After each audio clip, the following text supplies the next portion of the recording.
ঝড়ের মাস বৈশাখ। এই বৈশাখের মতোই রবি ঠাকুরের জন্ম। সোনার আশ্বিনে নয়, হিমের রাতের অঘ্রাণে নয়, ফুল রাঙানো ফাগুনে নয়, এই খর ক্ষিপ্র বৈশাখেই তাঁর জন্ম। এই খ্যাপা বৈশাখের গৈরিক তিলক দিয়েই সাজানো তাঁর জন্মদিনের ললাট।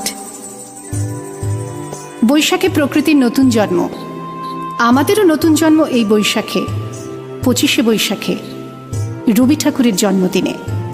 দেখতে হয় না ক্যালেন্ডার, জিজ্ঞেস করতে হয় না তারিখটা কবে। আগে থেকেই বুকের মধ্যে সাড়া ওঠে, 25শে বৈশাখ আসছে, রবি ঠাকুরের জন্মদিন। বছরে একটা দিনের জন্য তারা নতুন হয়ে যায়। চারপাশে নীলে লালে সবুজে হলুদে রঙিন ফুলের আলপনা, মাঝখানে খয়েরি রঙের সুতোয় রোজ দুপুরের না ঘুমানো চোখে কাজের ক্লান্ত অবসরে বোনা হয়ে চলেছে সেই 4টে লাইন। উদয়ের পথে শুনিকার বাণী, ভয় নাই ওরে ভয় নাই, নিঃশেষে প্রাণ যে করিবে দান, ক্ষয় নাই তার ক্ষয় নাই। শুধু কি সূচি কাজে?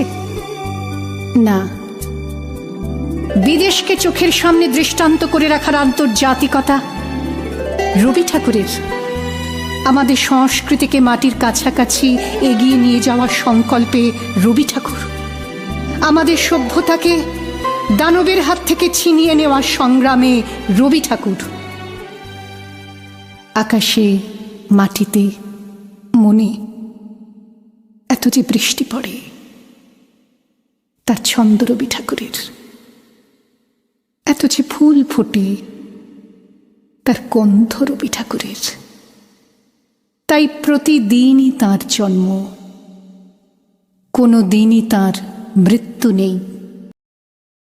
কালের কালা পাহাড় এসে কোনো দিন যদি ভারতবর্ষ থেকে সমস্ত ঠাকুরের পুজোর প্রদীপ নিভিয়ে দিয়ে যায়, তবু একটি ঠাকুরের বেদি চিরকাল থাকবে মাটির সঙ্গে গাঁথা। কোন ঠাকুর? রবি ঠাকুর। রবি ঠাকুর।